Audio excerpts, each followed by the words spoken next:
රට හදන තැන.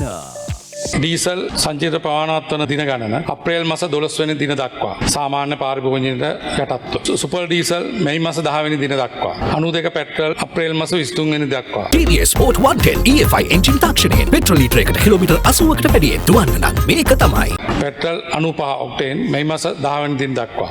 එතන ගබඩා කර ඇති ප්‍රමාණය වගේම සැපයුම ස්ථිර කර ඇති නැවතකද ඇතුළත් වන බව කාරණක සලකන්න. ආර්එම් පාක් නැවක් තමයි ඔය දැන් ඇවිල්ලා තියෙන ඔය ඇමරිකානු සමාගම එපා ගියපු සමාගමේ ඒකේ ඇවිල්ලා තියෙනවා ඩීසල් 18000යි පෙට්‍රල් 17000යි ඒ වගේම සුපර් ඩීසල් ඇවිල්ලා තියෙනවා 2800. ඊළඟට එනවා සයිනොපෙක් සමාගමේ ඒකේ එනවා අද දිනේ මෙට්‍රික් ටන් 40000ක් එනවා මේක කම්බයින් කාගෝ එකක් මේකේ වර්ග දෙකම තියෙන එකක්. ඊට පස්සේ එනවා LIOC සමාගමේ ඒකෙත් 40000ක් එනවා කම්බයින් කාගෝ එකක්. ඊට අමතරව CPC එකට දැනට තියෙන විදියට එක නැවයි තියෙන්නේ ඒක තියෙන්නේ 28 වෙනිදා ඩීසල් කාගෝ එකක්. මේ ඇරෙන්න අප්‍රේල් මාසයේ සඳහා එක නැවක්වත් මේ වෙනකොට සීස් කරගෙන නැහැ. මේක දිනෙන් දින පැයෙන් පැය වෙනස් වෙන තත්වයක්. ඒ නිසා අපිට මාස 3ක 4කට අවුරුද්දකට ඉස්සෙල්ලා ඉඳගෙන පුරෝකතන කරන්න බෑ. ඇත්ත වශයෙන්ම මේක අපි සාමූහිකව මුහුණ දිය යුතු තත්වයක්. ගල් අඟුරු මිලදී ගැනීමේ ක්‍රියාදාමයේ තුල සිදු වෙලා තියෙන අක්‍රමිකතා, දූෂණ සහ පරිපාලන නොහැකියාව. කරු අගමැතිතුමනි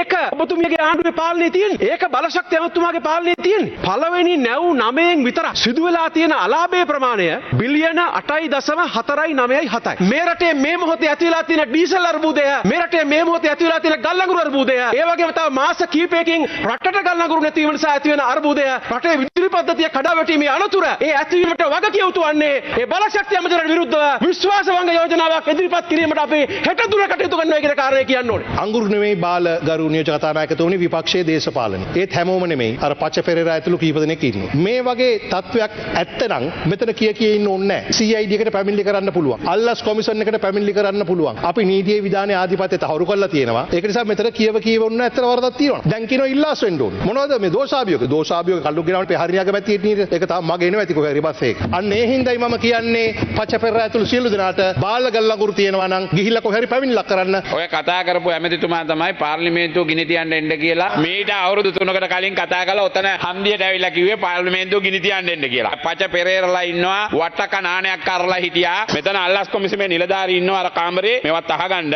ගල් අඟුරු ඇමති කිව්වා ගල් අඟුරු ඇමතිට දාපු නඩුව අවුරුදු 11කට කලින් දාපු නඩුව. ඒ අවුරුදු 11කට කලින් වෙච්ච සිද්ධියක් ඉන්න ඒක කතා කරන්න එපා කිව්වා කතානායකතුමා. මගේ නඩුව අවුරුදු 13කට කලින් තිබ්බ නඩුවකට තමයි මම රිමාන්ඩ් උනේ. එතකොට චාමර සම්පත්ත අල්ලස් කොමිසම එකක් ගල් අඟුරු ඇමතිට අල්ලස් කොමිසම තව එකක්. ඇත්ත වශයෙන්ම අද වගේ දවසක අපේ රට මහා භයංකාර අභියෝග රසකට මුහුණ දෙන මොහොතක අඩුම ගණනේ ජනාධිපතිවරයා හෝ අගමැතිවරිය මේ පාර්ලිමේන්තුවට රටේ ජනතාවට මේ ඇති වී තිබෙන අර්බුදයට මුහුණ දෙන ආකාරය පිළිබඳ ප්‍රකාශයක් කරන්න තිබුණා. ඒ දේ ඉෂ්ට වුණේ නැහැ. සිකුරාදා දිනේදී ගරු ජනාධිපතිතුමා පාර්ලිමේන්තුව අමතනවා කියලා දැනුම් දීලා තියෙනවා. ඒ අවස්ථාවේදී බලාපොරොත්තු වෙනවා විපක්ෂයේ පක්ෂ නායකයන් පාර්ලිමේන්තුව රැඳී සිටියොත් ගරු ජනාධිපතිතුමා සමග සාකච්ඡාවකුත් ඇති කරගන්න මේ පිළිබඳව ඒ අවස්ථාව ලබා දෙයි. ඊරාන් ඉස්රේල් ප්‍රශ්න ගැන අපිට තෙල් නැහැ කියලා ගොඩක් කතා කරනවා. අද වෙනකල් මට තෙල් ලැබිලා නැහැ. හැබැයි මම මේක ලැජ්ජාවට පත් කරන්න නැවේ මේ ආණ්ඩුවට මම කියන්නේ සාමාන්‍යයෙන් උතුරේ ඉඳන් කටනායක වෙනකන් කවුරු හරි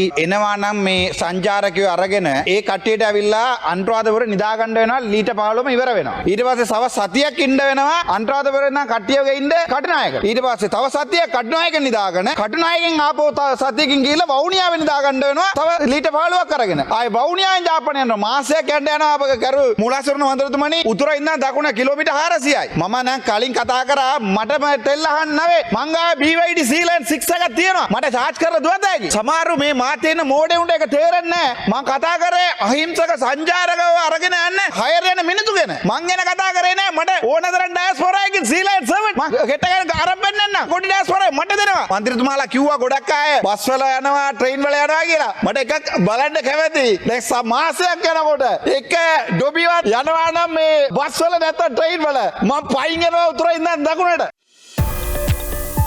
රට හදන තැන.